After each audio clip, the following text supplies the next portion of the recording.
ሰውን ከሰው የለየው ክፉን ከደግ መለየቱ ነው።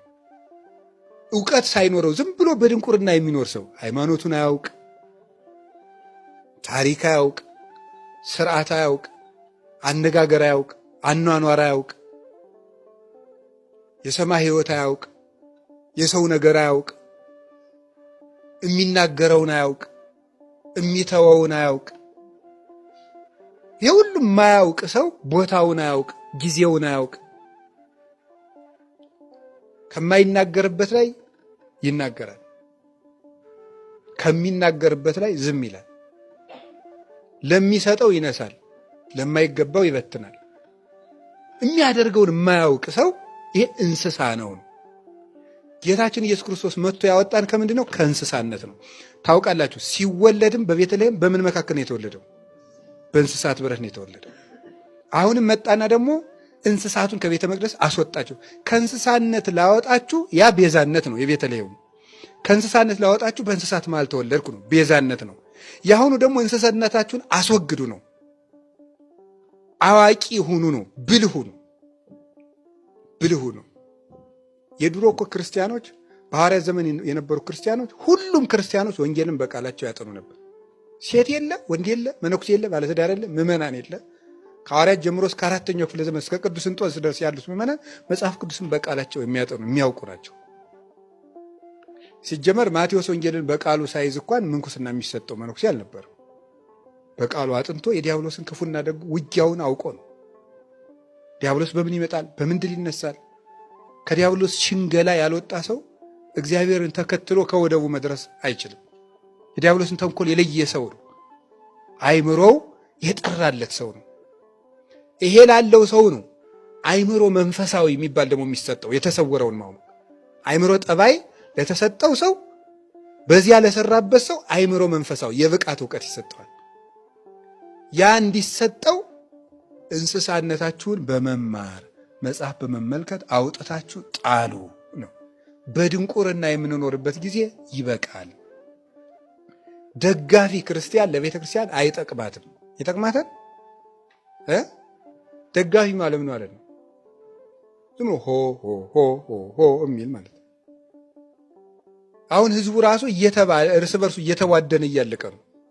አንዱ የአንዱ መነኩሴ ደጋፊ ይሆናል፣ አንዱ ደግሞ የአንዱ መነኩሴ ደጋፊ ይሆናል፣ አንዱ የአንዱ ባይታዊ ደጋፊ ይሆናል፣ አንዱ የአንዱ ሰባኪ ደጋፊ ይሆናል። የእኛን መምህር እንዳነኳቸው ወንድ እስቲ ትነኳቸዋለን። የእኛን መምህር ያንተ መምህር እዚያው ይቅር። እኔ የቤተ ክርስቲያን መምህር ነው እንጂ እኔ ደጋግሜ እነግራለሁ፣ ህዝብ የሾመው መምህር መከራ ነው እላለሁ ሁልጊዜ። ክርስቶስ የሾመው መምህር ነው። እየተዋደነ ያለ አሁን ህዝቡ ምንድን ነው? ይከፋፈላል። አንዱ ይመጣና እንደዚህ ነው ይለዋል፣ ቃለ ሕይወት ያሰማልን። ሌላው ይመጣና ደግሞ አይባልም ይለዋል። ወይ መከራችን፣ ማንን እንከተል ይላል። ይህን እንስሳነትህን ሁልጊዜ በመማር አውጥተህ ጣል ነው። በድንቁርና እንዴት እንስሳነት ማለት ምን ማለት ነው? ማንም የሚነዳው ማለት አይደል? አህያይቱን አንተ ስትነዳት ትቆያለህ። የሆነ ሰው ይመጣና ደግሞ ንስማ የሆነ ቦታ ድርሼ እስከ አንተ ንዳት እስከዚያ ትለዋለህ። አይ እሱ ነው የሚነዳኝ እኔ አትንዳኝ አንተ ትላለች። ይኸው እንደዚህ ማለት ነው።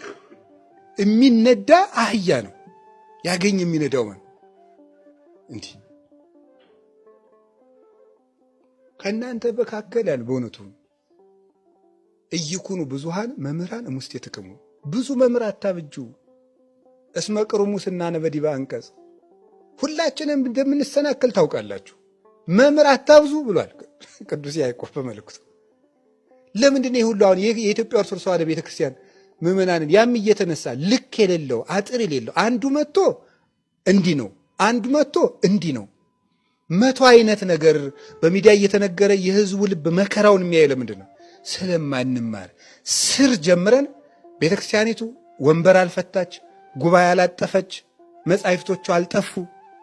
ዝም ብሎ ሰው ሁሉ የየራሳቸውን መምህር ያከማቻሉ አለ ቅዱስ ጳውሎስ።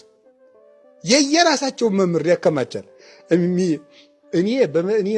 እኔ በነገርህ ላይ እኔ በነገርሽ ላይ እገሌ የሚባሉት መምህር በጣም ይመቹኛል፣ እገሌ የሚባሉ ደግሞ ብዙ ደስ አይሉኝም። ደስ ስላላችሁና ስላላላችሁ ነው እንዲህ ጉዳዩ። ነገሩ እውነት ነው ወይ ነው? አሁን በዚህ ዘመን እየበዛ ነው። ጌታችን ኢየሱስ ክርስቶስ ይሄንን ርግብን በግን አስወጣው አይደል? ጅላጅልነት ማለት ምንድን ነው የሚባለው? የሀገራችን ሰው እኮ አጥብቆ ሞኝነት ለበግም አልበጃት 12ቱን አንድ ነብር ፈጃት ይላል። በግነት ጅልነት ማለት ነው። ጅል ዝም ብሎ የማያውቅ ይሄ በግ አያነብ ምን አይል አንድ ጥቅስ ከቤተ ክርስቲያን 100 ቃለ እግዚአብሔር እያለ መናፍቃን አንድ ጥቅስ ሚዲያ ላይ የወረውሩ ጊዜ ብሎ ላቡ ጠብጠብ ይላል። እዚህ አትማሩ መጀመሪያ እና እንደው ይሄን በሬነት ማንም የሚያርሰው ማለት ነው የሚባል ይሄን ነው በጅራፍ የሚያስወጣው ጌታ። ስለዚህ ድንቁርናችሁን ተው፣ እንዲህ እንስሳነት ይልቀቃችሁ ነው። ይህን እንስሳነት በድንቁርና የምትኖሩበት ጊዜ ይብቃችሁ፣ በእውቀት ኑሩት። የግዩ እያይመረክሙ ቅዱሳተ መጻሕፍተ መጻሕፍትን ካለማወቃችሁ የተነሳ ትስታላችሁ አለ ቅዱስ ቄርሎስ። ጌታ በማቴዎስ ወንጌል ስሕትክሙ በየአእምሮ መጻሕፍት ኢ በኃይለ እግዚአብሔር ያለውን ይዞ ጌታም የማቴዎስ ወንጌል ምዕራፍ 22 ላይ አይሁድ ምንድን ነው ያላቸው? መጻሕፍትን ስለማታውቁ ትስታላችሁ አላቸው። መጻሕፍትን ስለማታውቁ ትስታላችሁ። ቅዱስ ቄርሎስ ደግሞ ይህን ወስዶ መጻሕፍትን ካለማወቃችሁ የተነሳ ትስታላችሁ፣ ዘውቱ ምስጢር ሃይማኖትን አብይ። ይኸውም ታላቁ የሃይማኖታችን ምስጢር ነው። ዘውቱ ክርስቶስ ዘአስተርአየ በሥጋ ወጸድቀ በመንፈስ ወተሰብከ በውስተ አሕዛብ። ይኸውም በሥጋ የተገለጠ በመንፈስ ቅዱስ እውነትነቱ የተረጋገጠ በሥጋ የታየ ለአሕዛብ የተሰበከ በመላእክት የተመሰገነ በክብር ያረገ ክርስቶስ ነው ይላል ድርሳነ ቄርሎስ ድርሳን 8 ላይ። መጻሕፍትን ካለማወቃችሁ የተነሳ እምነትን ትስታላችሁ፣ ሃይማኖትን ትስታላችሁ። መጻሕፍትን ባለማወቃችሁ ትስታላችሁ። ዘውቱ ምስጢር ሃይማኖትን አብይ።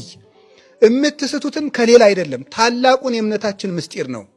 እምነት ያልኩትም ሌላ አይደለም፣ ዘውቱ ክርስቶስ ዘአስተርአየ በሥጋ በሥጋ የተገለጠው ክርስቶስ ነው ይላል። ከክርስቶስ መንገድ ሰው የሚወጣው መጽሐፍ ቅዱስን ባለማወቅ ያወቀ ይመስለዋል እንጂ እናይን እንስሳነት